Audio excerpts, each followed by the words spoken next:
अगले मेरा बाप तुझे छोड़ेगा नहीं। आखिर तुमने वही किया जो हम नहीं चाहते थे।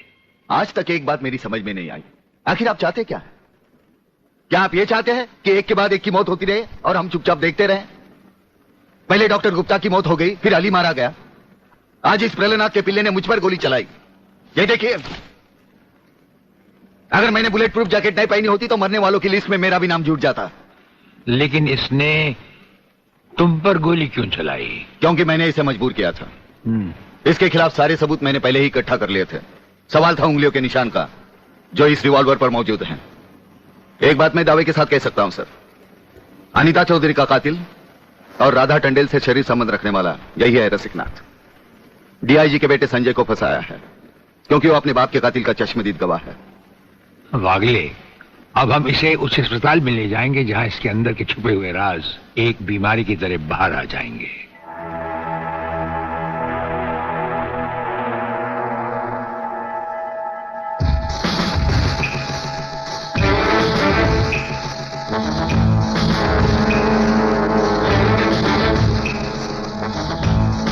जो दुश्मन यहां बांधा गया, समझो उसकी अर्थी उठ गई।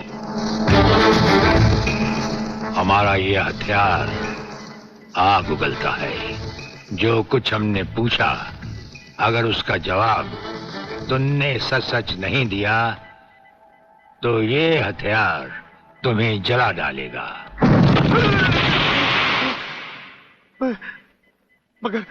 मगर आप चाहते क्या है? प्रलयनाथ गिरना स्वामी तुम्हारा बाप है। हाँ जी, हाँ जी। और अब वही इस देश को खत्म करने की तैयारियां कर रहा है। हाँ जी, बिल्कुल। हाँ, मुझे माफ कर दो, मुझे जाने दो। नहीं, मैं बताता हूँ, मैं सब बताता हूँ। मेरे बाप का अगला प्लान क्या है, मुझे छोड़ दो। हाँ, मुझे मेरे बाप से कोई लेना नहीं है, मैं तो उसको जानता भी नहीं हूँ। मेरे बाप का अगला प्लान है कि प्रोफेसर खुराना को किडनैप करने वाला है।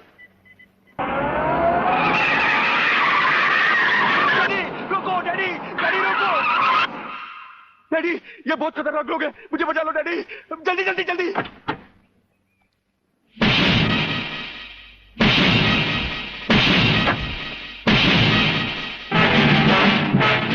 प्रलयनाथ, वो रहा तुम्हारा कबूतर बेटा, और उसके गले में है जला देने वाला बम। उसका रिमोट कंट्रोल हमारे हाथ में है। अगर तुमने एक कदम भी आगे बढ़ाया तो उसे जलाकर राख कर दिया जाएगा।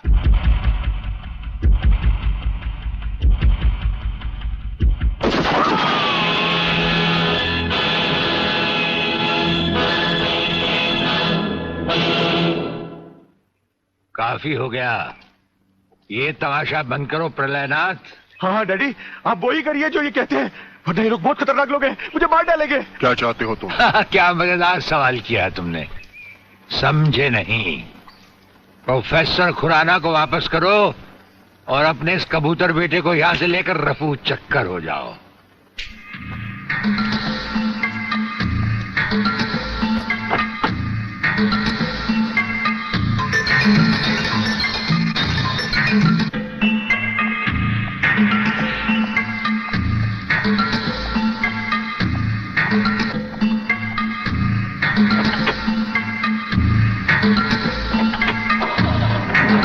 बहुत हो गई हमदर्दी।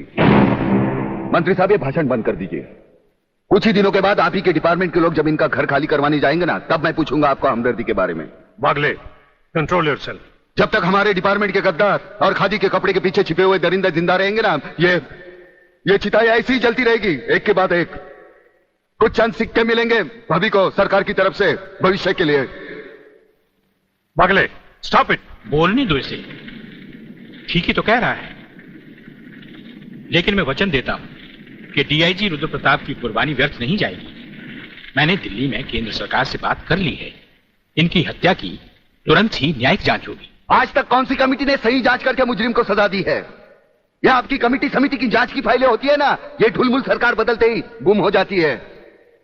न्यायिक जांच करेगी दिल्ली, अंधी और वैरी दिल्ली। ये दिल्ली बस मुंह है इसलिए पटर पटर करती रहती है। ये करना है, ये होना चाहिए, हमें दिखाना है। बस दिल को तसल्ली देने के लिए अच्छा लफ्ज है दिल्ली। इंस्पेक्टर वागले, मैं तुम्हें सस्पेंड करता हूं। बस सस्पेंड होते होते मैं थक गया हूं। निकाल दो मुझे नौकरी से। सच्चे पुलिस की या तो मौत होती है या तो सस्पेंड किया जाता है। इस वर्दी ने मेरे हाथ काटे, वरना एक एक गले चीर देता मैं।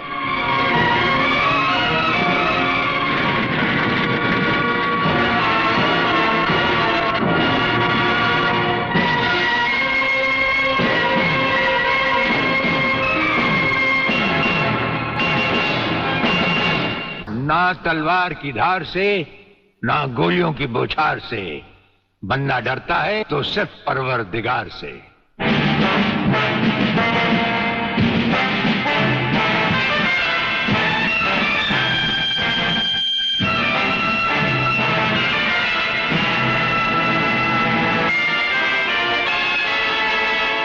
ब्रिगेडियर सूर्यदेव सिंह। अच्छा, तो यही है तुम्हारा ब्रिगेडियर सूर्यदेव सिंह। ढूंढ डालो इसे। खबरदार, कोई हिलेगा नहीं। हमारे कमांडोज ने तुम्हारे सब साथियों को घेर रखा है। स्वामी जी, जरा अपने पीछे भी नजर डालो। ये कमांडो बड़ा खतरनाक है। तुम्हारा बाप है, पत्ता हिलने से पहले ही पेड़ काट डालता है। तुम्हारी भलाई अब इसी में है कि बिना हिले जुले खामोश खड़े रहो।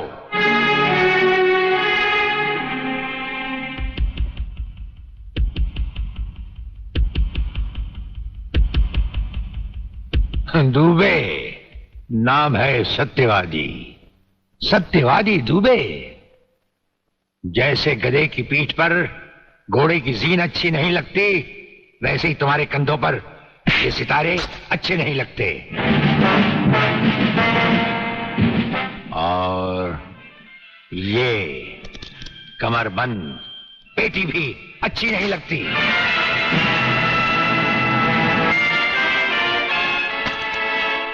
अब वो कसम याद करो जो तुमने खाई थी ये वर्दी पहनने से पहले। हम कसम खाते हैं कि हम पूरी ईमानदारी और वफादारी से देश और कानून की रक्षा करेंगे।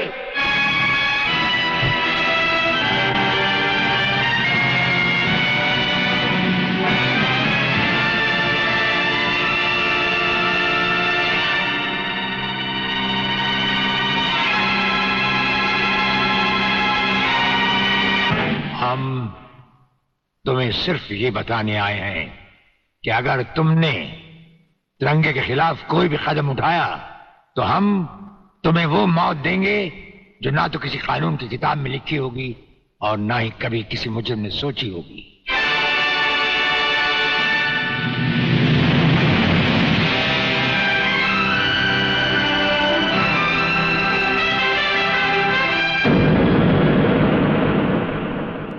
योर ऑनर, मैं इंस्पेक्टर वागले इस केस की छानबीन मैं कर रहा हूं। अदालत से इस केस के बारे में कुछ कहने की इजाजत चाहता हूं। इजाजत है। Thank you sir.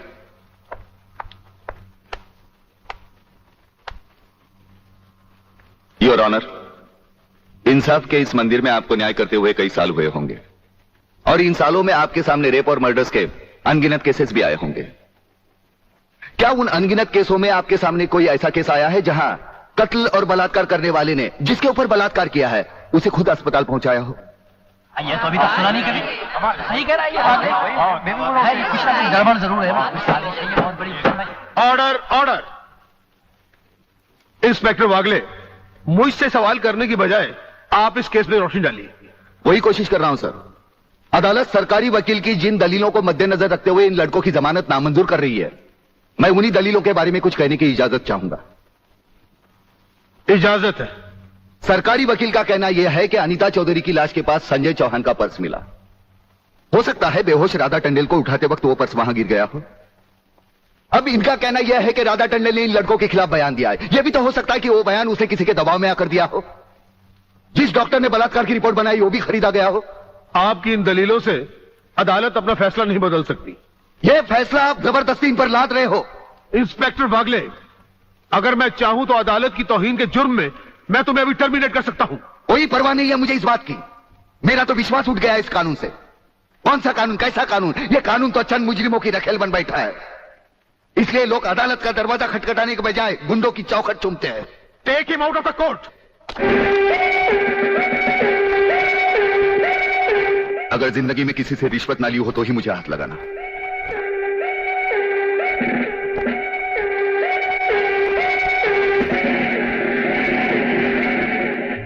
इन्हें गिने भुक्कड़ लोगों की वजह से यह अदालत शतरंज की बिसात बन गई है, जहां कोई भी आकर कानून से खेल सकता है। लेकिन इन खिलाड़ियों को अगर मैंने सच्चा कानून नहीं सिखाया तो मेरा नाम भी शिवाजी राव वागले नहीं।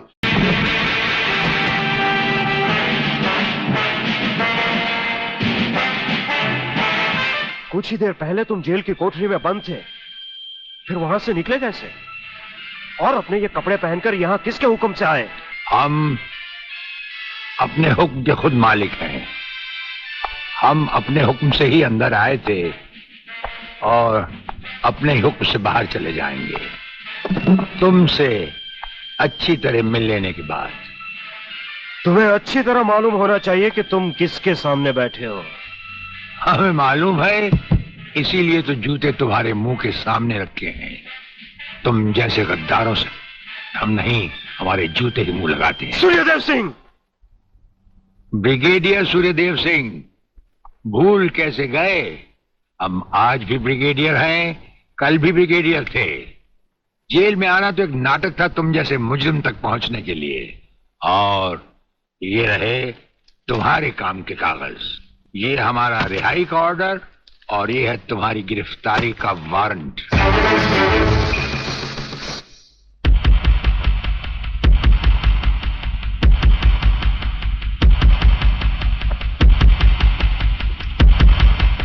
याद करो वो दिन जब तुमने ये वर्दी पहनने से पहले एक कसम खाई थी।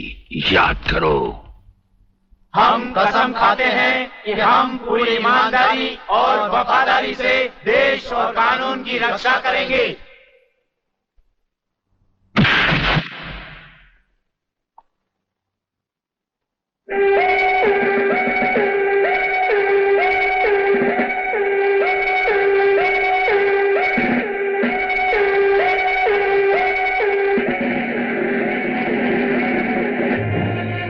इन नंगों की बारात में ये वर्दी वाला दूल्हा नहीं जाएगा वागले। इसके भी कपड़े उतार डालो।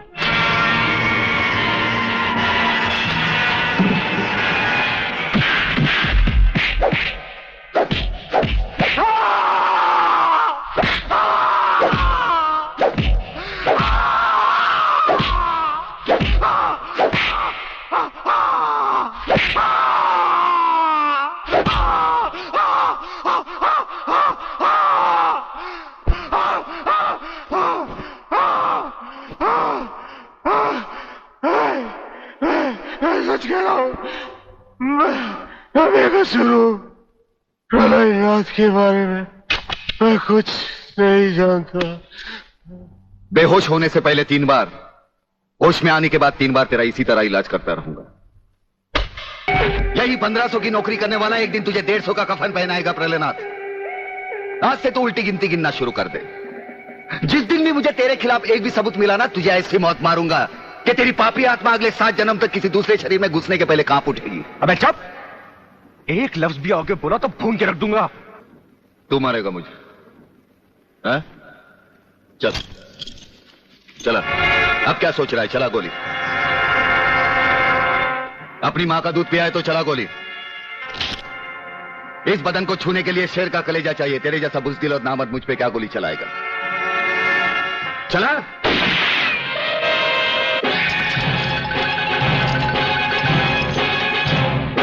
पुलिस अफसर पर गोली चलाने के जुर्म में मैं तुझे गिरफ्तार करता हूं। प्रलयनाथ जरा भी हिले तो इसकी खोपड़ी खोल दूंगा।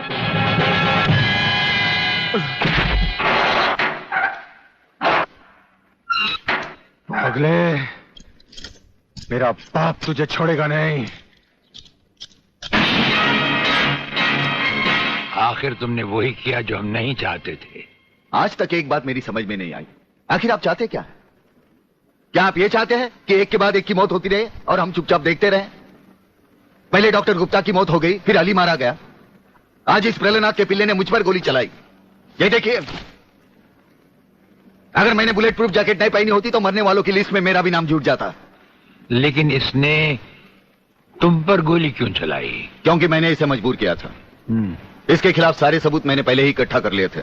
सवाल था उंगलियों के निशान का, जो इस रिवॉल्वर पर मौजूद हैं। एक बात मैं दावे के साथ कह सकता हूं सर, अनीता चौधरी का कातिल और राधा टंडेल से शरीर संबंध रखने वाला यही है रसिकनाथ। डीआईजी के बेटे संजय को फंसाया है क्योंकि वो अपने बाप के कातिल का चश्मदीद गवाह है। वागले, अब हम इसे उस अस्पताल में ले जाएंगे जहां इसके अंदर के छुपे हुए राज एक बीमारी की तरह बाहर आ जाएंगे।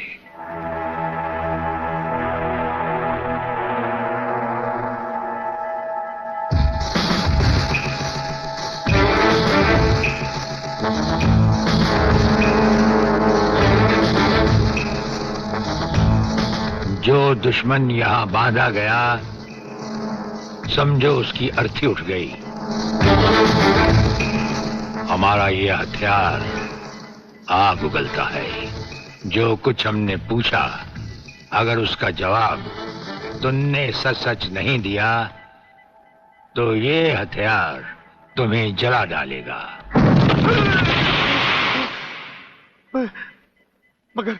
मगर आप चाहते क्या हैं? प्रलयनाथ गिरना स्वामी तुम्हारा बाप है। हाँ जी, हाँ जी। और अब वही इस देश को खत्म करने की तैयारियां कर रहा है। हाँ जी, बिल्कुल। हाँ, मुझे माफ कर दो, मुझे जाने दो।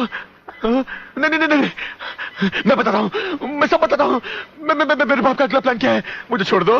हाँ, मुझे मेरे बाप से कोई लेना नहीं है, मैं तो उसको जानता भी नहीं हूँ। मेरे बाप का अगला प्लान है कि प्रोफेसर खुराना को किडनैप करने वाला है।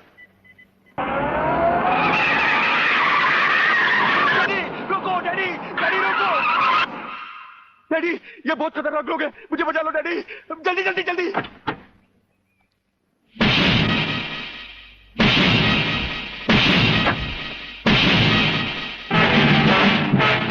प्रलयनाथ, वो रहा तुम्हारा कबूतर बेटा, और उसके गले में है जला देने वाला बम। उसका रिमोट कंट्रोल हमारे हाथ में है। अगर तुमने एक कदम भी आगे बढ़ाया तो उसे जलाकर राख कर दिया जाएगा।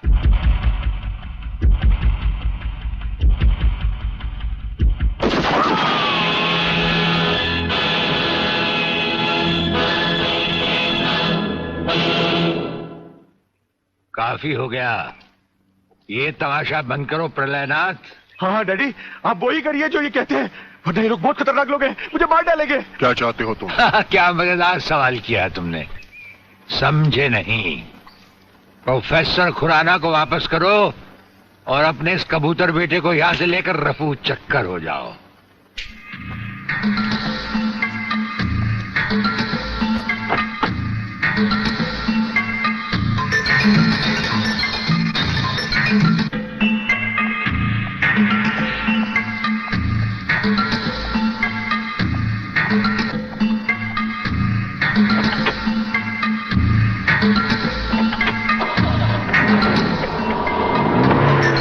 ब्रिगेडियर, वो फ्यूज कंडक्टर आप नहीं जानते? हम सब कुछ जानते हैं प्रोफेसर। उसकी गाड़ी में हमारा ट्रांसमीटर लगाया जा चुका है। वो जो कुछ भी कहेगा, जो कुछ भी करेगा, जहां कहीं भी जाएगा, उसकी हर एक मूवमेंट की खबर हमें मिलती रहेगी। हमारे ट्रांसमीटर का सिग्नल बता रहा है कि गिड्डा स्वामी का अड्डा वो ये रहा। ये से बाहर एक वीरान जगह पहाड़ियों के बीचों बीच है। कमांडोज रेडी फॉर ऑपरेशन तिरंगा।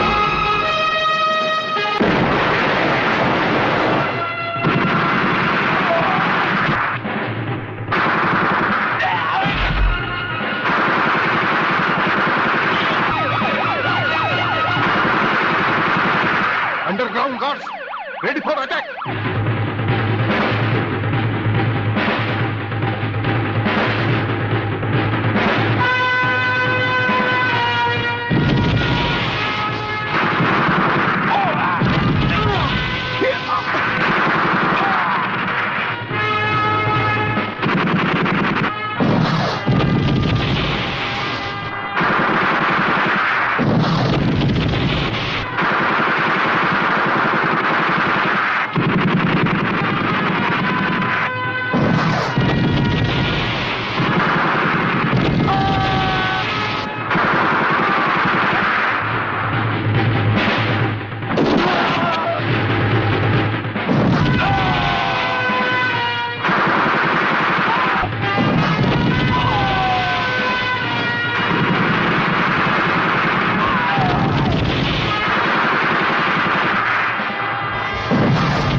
अपने भड़वों से कह दो कि हथियार फेंक दे। जरा भी हरकत की तो चिथड़े उड़ा दूंगा। हथियार फेंक दो।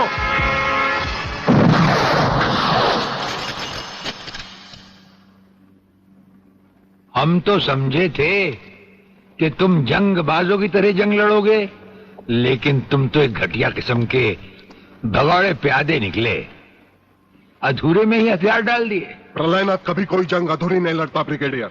देखना चाहते हो तो देखो।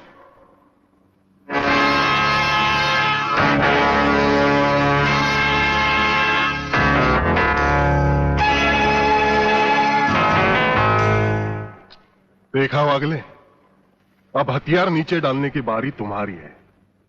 डाल दो हथियार।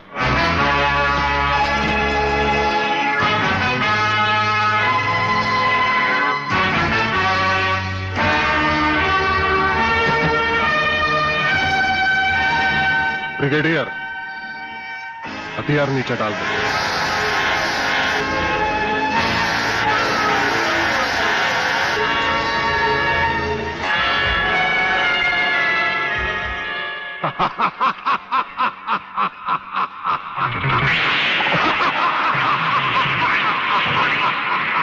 बागले साहब, यही है मेरे पिताजी का कातिल। इसीने मेरे पिताजी का खून किया। यही है कातिल। बागले साहब, मत छोड़ना इसे। हाँ, मैं हूं तेरे पिता का कातिल, और आज तुम सबका कत्ल भी मेरे हाथों से ही होगा। वागले, तुम्हारी गर्मी को ठंडा करने का सामान भी मैं साथ लाया हूं। वो देखो।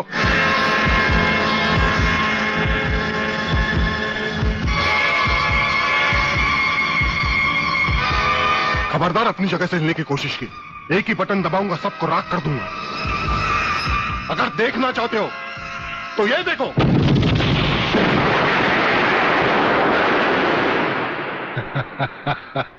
देखा ब्रिगेडियर, मेरी जंग की शुरुआत, और इसकी इंतहा होगी तुम्हारी बर्बादी और हिंदुस्तान का खात्मा। हिंदुस्तान का खात्मा? हिंदुस्तान का खात्मा तो सदियों से कोई नहीं कर सका। वो तो एक ख्वाब ही रहा जो न कभी पूरा हुआ था और न कभी होगा। रहा हमें मारने की बात, तो फिर हिंदुस्तान में शेर बचे ही कितने हैं। उन्हें तो हुकूमत भी मारने की इजाजत नहीं देती। और फिर तुम जैसे गेंडे की शक्ल की औकात ही क्या? मेरी औकात का पता तो तुम्हें आज ही चलेगा ब्रिगेडियर। मैं भी देखता हूं इन शेर के जबड़ों में कितने दांत हैं।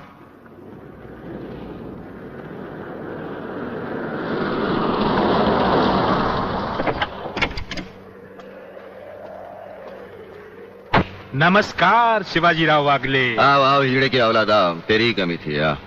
जब तक हमारे देश के हिस्से में तेरे जैसे मंत्री आएंगे ना, हमारे देश का इसी तरह कल्याण होता रहेगा। नमस्ते। वाह प्रलयनाथ जी वाह, क्या खूब मिलाई है इन दो देशभक्तों की जोड़ी, जो आज देश के नाम पर एक साथ शहीद हो जाएंगे।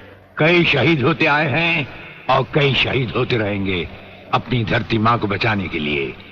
लेकिन तुम जैसे लोग जो अपने आप को ही नहीं, अपनी मां को भी दौलत की खातिर बेचते आए हैं, और उनका अंजाम एक गुमनाम लाश की तरह होगा जिसे गिद्ध और चीले नोच नोच कर खा जाएंगे। नोच नोच कर तो हमारे आदमी तुम्हें खाएंगे। मैंने फैसला किया है, आज 15 अगस्त के दिन मैं इस देश को बर्बाद कर दूंगा। आज वो दिन हमारे और तुम्हारे सामने है। ध्वजारोहण को अब सिर्फ 24 मिनट बाकी है, और 25वें मिनट में क्या होगा वो तुम सब अपनी आंखों से देखना। प्रलय 1 आउट, रेडी फॉर टारगेट।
देखा ब्रिगेडियर, ये है मेरी जंग की शुरुआत।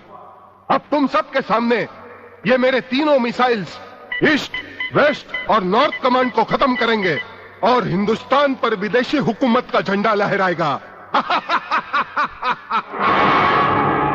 और इस देश की बर्बादी तुम सब अपनी आंखों से देखोगे। ये देखो,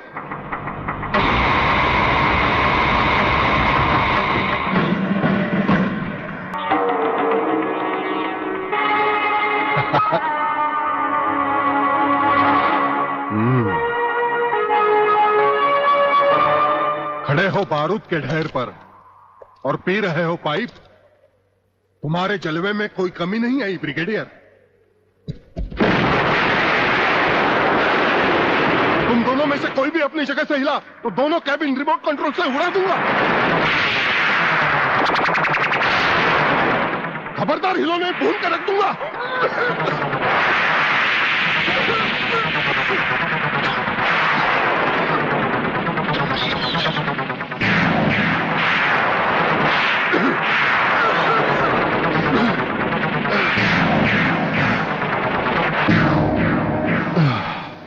ये तो हमारे एक छोटे से पीने वाले पाइप का कमाल था। अगर कहीं भूले से हमारे इस रुमाल को हाथ लगा बैठते तो जलकर राख हो जाते गेंडा स्वामी। जलकर राख कौन होगा, इस बात का पता तुम्हें अभी चल जाएगा ब्रिगेडियर। प्रलय 1 स्टार्ट।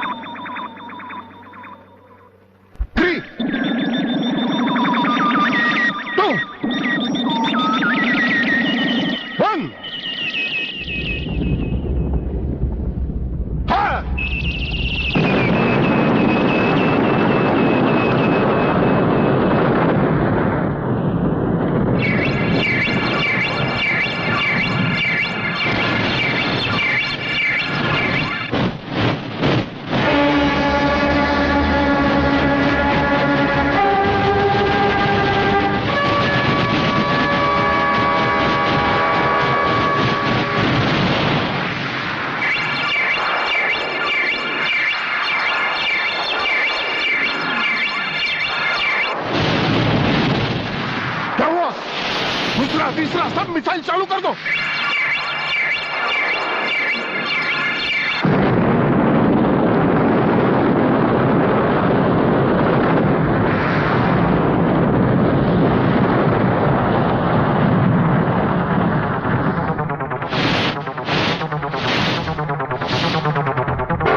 प्रलयनाथ जी, मैं पूरी कोशिश कर रहा हूं, लेकिन पता नहीं क्यों एक भी मिसाइल टेक ऑफ नहीं हो रहा। इसका टेक ऑफ कर दो। हमारा वो पाइप डायनामाइट से भरा हुआ था। हम जानते थे कि तुम कभी ना कभी हमारे हाथ से छीनकर उसे फेंकोगे। उसी के धुएं की आग लेकर हमने तुम्हारे सब मिसाइल के फ्यूज कंडक्टर निकाल लिए हैं। गेंडा स्वामी, फ्यूज कंडक्टर, अब तुम्हारे मिसाइल में सिर्फ धुआं रह गया और कुछ भी नहीं। बाकी बचे तुम। गेंडा स्वामी, उसे तो हम निपट लेंगे। भून डालो इसे।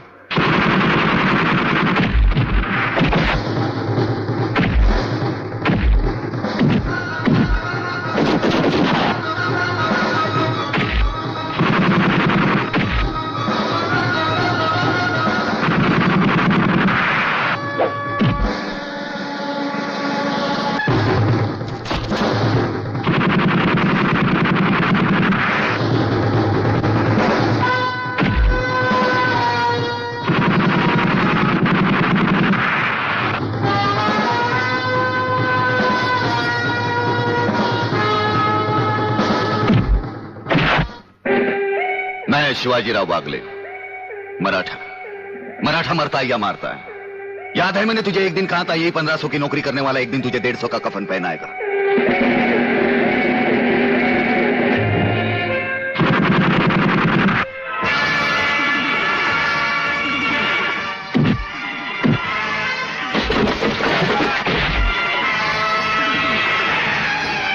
भाग रहे हो जानी? प्रधानमंत्री का ख्वाब देखने वाले मंत्री ब्रिगेडियर का सलाम नहीं लोगे? नहीं, मुझे मत मारो, मुझे मत मारो। तुम जैसा गद्दार और कहता है मुझे